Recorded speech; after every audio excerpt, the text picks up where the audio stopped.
I just read Isaiah 40 and it completely blew me away, so I want to bless you with this today. Listen to this.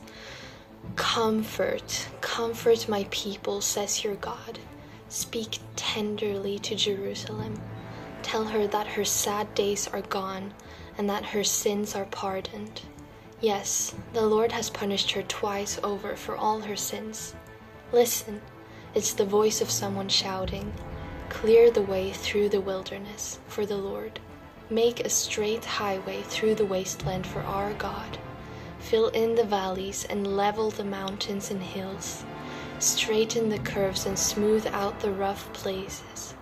Then the glory of the Lord will be revealed, and all people will see it together. The Lord has spoken." A voice said, "Shout." I asked, "What should I shout?" Shout that people are like the grass. Their beauty fades as quickly as the flowers in a field. The grass withers and the flowers fade beneath the breath of the Lord. And so it is with people. The grass withers and the flowers fade, but the word of our God stands forever. O Zion, messenger of good news, shout it from the mountaintops. Shout it louder, O Jerusalem, shout and do not be afraid. Tell the towns of Judah, your God is coming. Yes, the sovereign Lord is coming in power. He will rule with a powerful arm. See, he brings his reward with him as he comes. He will feed his flock like a shepherd. He will carry the lambs in his arms, holding them close to his heart. He will gently lead the mother sheep with their young. Who else has held the oceans in his hands? Who has measured off the heavens with his fingers?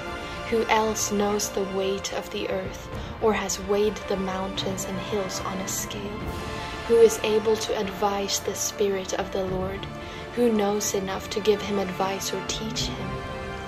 Has the Lord ever needed anyone's advice? Does he need instruction about what is good? Did someone teach him what is right or show him the path of justice? No, for all the nations of the world are but a drop in the bucket. They are nothing more than dust on the scales. He picks up the whole earth as though it were a grain of sand. All the wood in Lebanon's forests and all Lebanon's animals would not be enough to make a burnt offering worthy of our God. The nations of the world are worth nothing to him. In his eyes they count for less than nothing, mere emptiness and froth. To whom can you compare God? What image can you find to resemble him? Can he be compared to an idol formed in a mold, overlaid with gold and decorated with silver chains?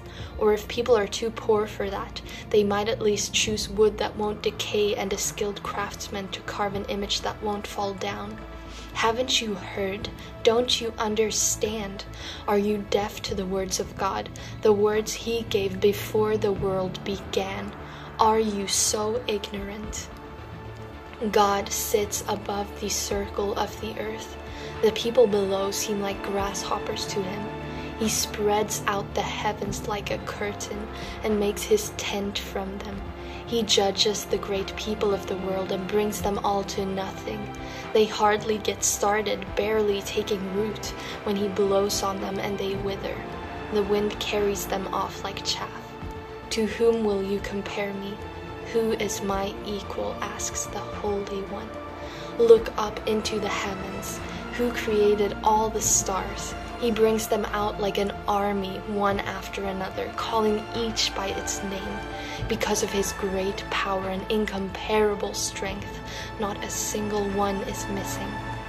O Jacob, how can you say the Lord does not see your troubles? O Israel, how can you say God ignores your rights? Have you never heard? Have you never understood? The Lord is the everlasting God, the creator of all the earth. He never grows weak or weary. No one can measure the depths of his understanding. He gives power to the weak and strength to the powerless. Even youths will become weak and tired, and young men will fall in exhaustion. But those who trust in the Lord will find new strength. They will soar high on wings like eagles. They will run and not grow weary. They will walk and not faint. Praise God.